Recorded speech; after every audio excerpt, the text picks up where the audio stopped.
The topics discussed in this podcast are sensitive in nature. Listener discretion is advised. In the heart of town, inside an ordinary-looking building hidden in plain sight, something strange was happening. Could it have been the mystery behind the Reedley biolab? Rumors of international spies that piqued the public's interest? The unassuming building, no signs, no warnings, just a shell of concrete and silence. But inside, a lot was happening. Behind those doors were disturbing secrets, mysterious materials, and questionable activity. A lab hidden in plain sight, operated by a shadowy network with ties that raised more questions than answers. And to this day, no one truly knows why it was there or what else may have been going on behind those locked doors.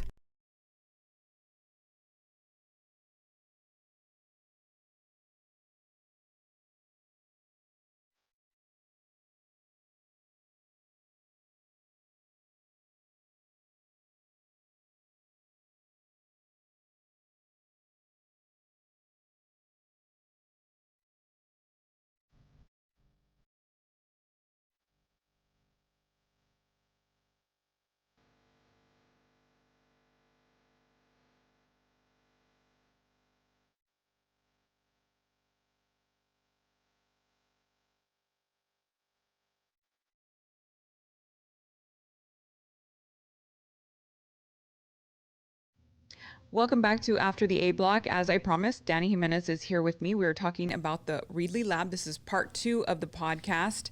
And Danny has lived in Reedley for more than 30 years, right? More than 40 years. Yes, all my life I've been, I'm a Reedley guy, yeah. So Danny was there before this news broke of this lab, this biolab.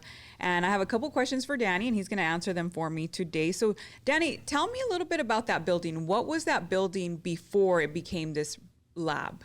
It was a stone fruit packing company, Chris Sorensen Packing. I actually worked there. It was one of my first jobs there. And they did peaches, nectarine, plums, table grapes, and juice grapes. And, it was a packing house. It was plant number 2. First one was in Parlier. The second one, this was their second plant. And they had a lot of Parlier people working there. And I made a lot of friends with Parlier people because it was basically all Parlier people working there. What year would you say this was? I would say in the 80s, maybe, early 80s, somewhere in that area. It was a good, fun place to work at. Yeah.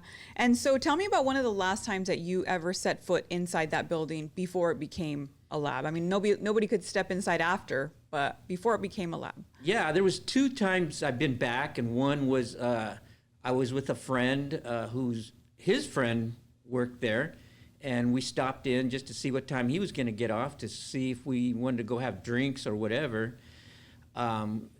And that was maybe 20 years ago, 25, I don't really remember. Mm-hmm. But it also became a tile place, countertops, floor tiles, sheet tiles.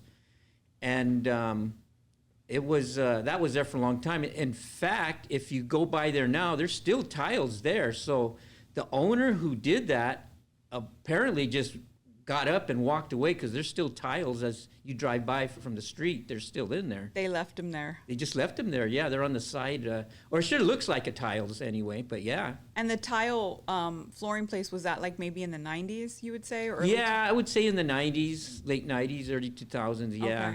Okay. So the format maybe inside the building didn't change that much. No. And so tell me a little bit about how far back you had heard rumors about a lab.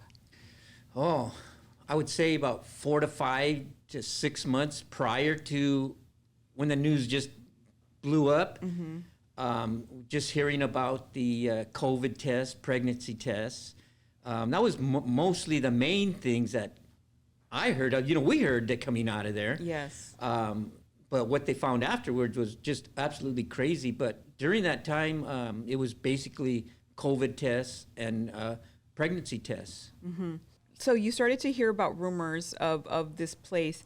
Did you believe any of the rumors? It was just crazy. And when I tried to tell somebody, it's like, yeah, yeah, right. You're watching too many movies and you're hearing too many things. And then I started thinking, well, maybe I am. Mm-hmm. And then, we talked about it a lot, Right. and we just kept saying, nah, this is just a crazy rumor. But they kept persisting. Mm-hmm. And, then once you kept hearing more and more, it was just absolutely nuts. But once the FBI heard that the FBI came in, everything just shut down as far as what you were seeing or hearing coming out of that building. I mean, you know how people say one thing, but then once it gets said enough times, details get added or taken away. Did you believe that there was a science lab, that was doing all these weird things with mice? Because we did hear about the mice even before the news broke. Mm-hmm. Yeah, that was towards the end we started hearing that. Yeah, I wanted to believe that it wasn't, but then it was just hard not to believe that. Okay, there's a story here. Mm-hmm. There really is, and it got stronger and stronger towards the end, before all the news broke out. That, oh my God, this is going to be something big. That's what I thought initially before it opened up. That this is going to be something big. And it was so interesting when all of this started to kind of unfold as to what was happening. Yes. Like, we did hear rumors about it, but it was almost unbelievable. It was almost unbelievable that this could actually be happening there. Now, when you first saw the photos of David He, the guy that was charged in all of this, basically the mastermind behind all of this, was he somebody that you ever saw around town or ever saw at the gas station or ever saw at a restaurant? I'm going to have to say no. But again, that doesn't mean that I didn't see him somewhere, anywhere. After I saw the picture of him, I thought about that. I go, I don't remember seeing him anywhere. But like I said, maybe I could have run into him somewhere. I don't know. But like right now, he's in Taft prison, and he's awaiting trial. And what I was told is that when either way, if he's convicted or not convicted, he will be deported back to China. But I didn't know that. I never would have thought that. I never saw him, or I don't recall ever seeing him. He was very unassuming, not somebody you would think that would be doing something exactly or hiding these types of secrets, because these were big time secrets that we still don't know. We still don't know what was going on inside of there. So did you ever suspect that something like this would happen in Reedley? No, absolutely not. This is a story that, the way I put it into perspective, you have New York, Chicago, LA, those big old huge towns. Yeah. And here is Reedley, a little speck in our country, and there's a lab in these concrete buildings. And once again, with that concrete building, is not just a concrete building. It was a cold storage, which is another insulation. So you had a building inside a building with insulation.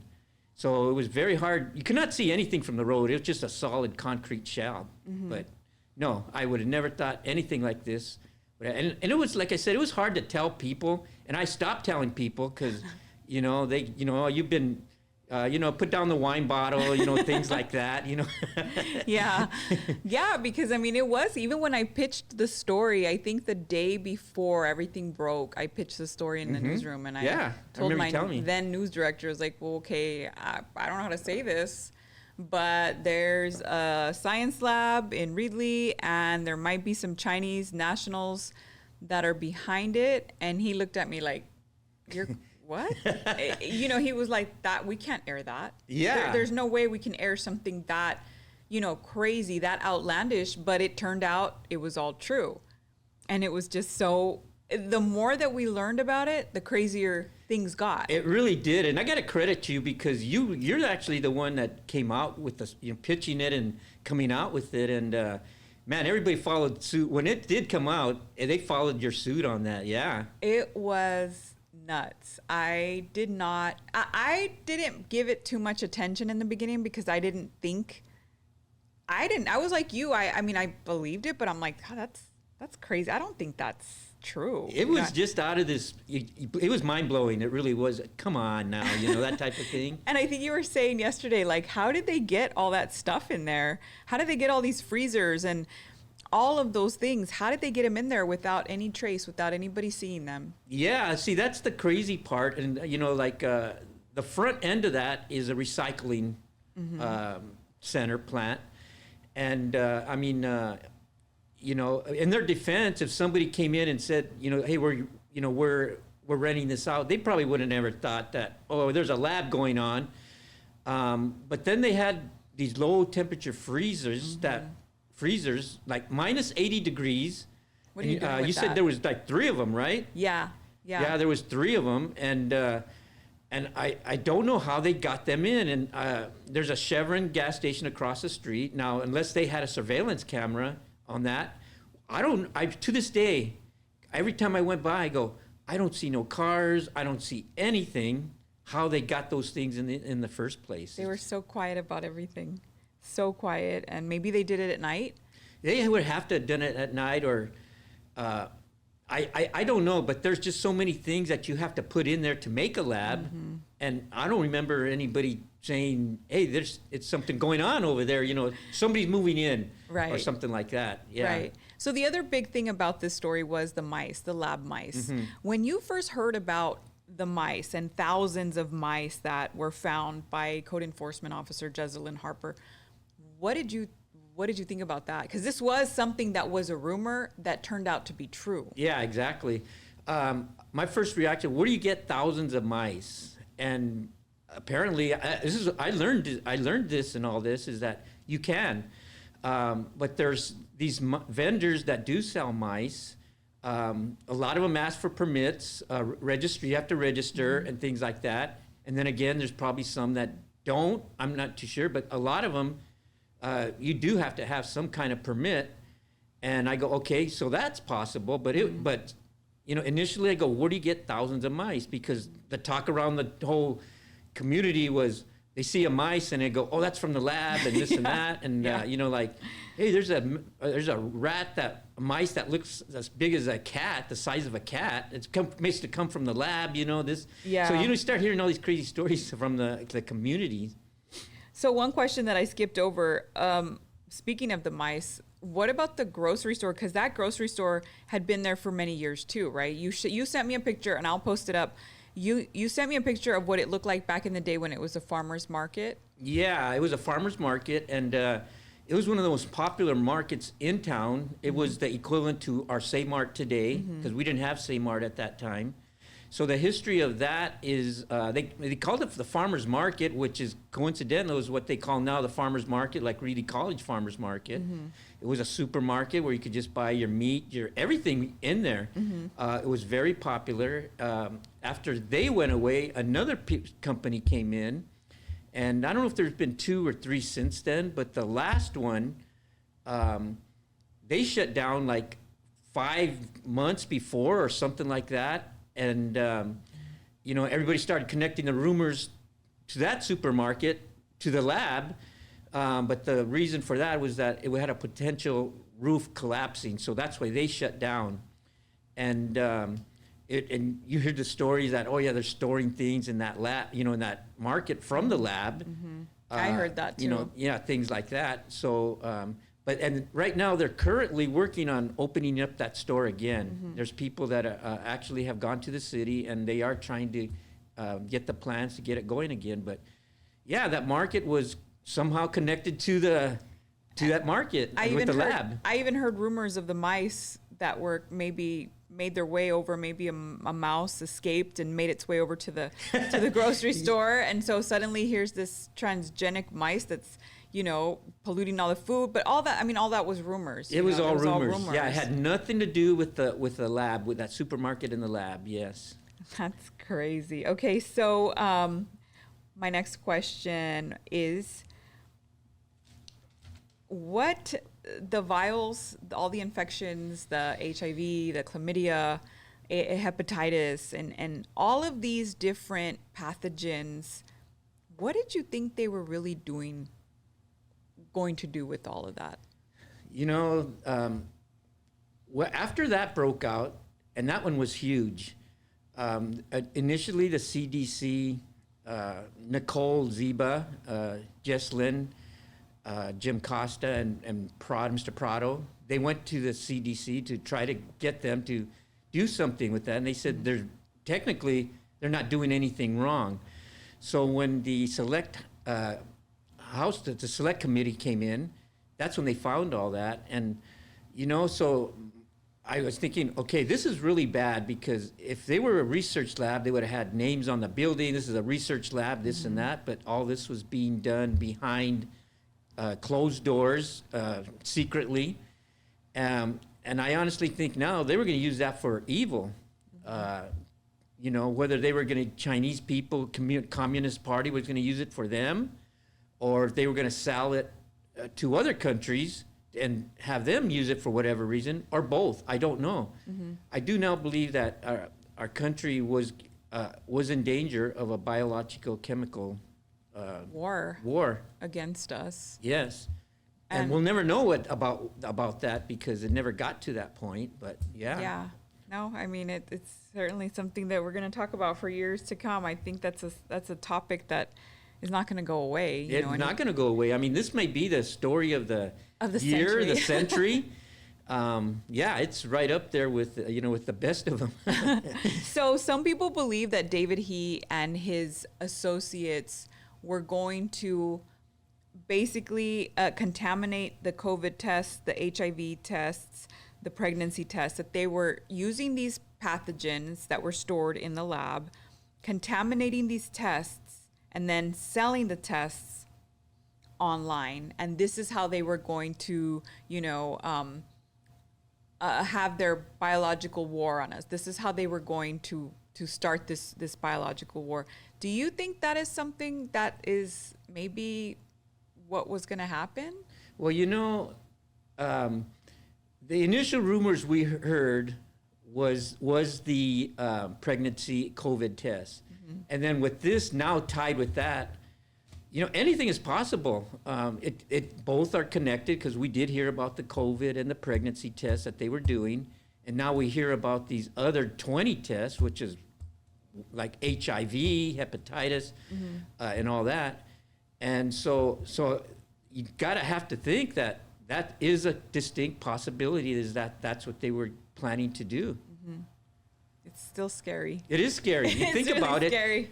Yeah, because you have to go back and you have to wonder about COVID and the COVID pandemic and how that came about. Yeah, it was right at that time too that COVID test was still being utilized. Yeah, it was still being tested and used and things like that.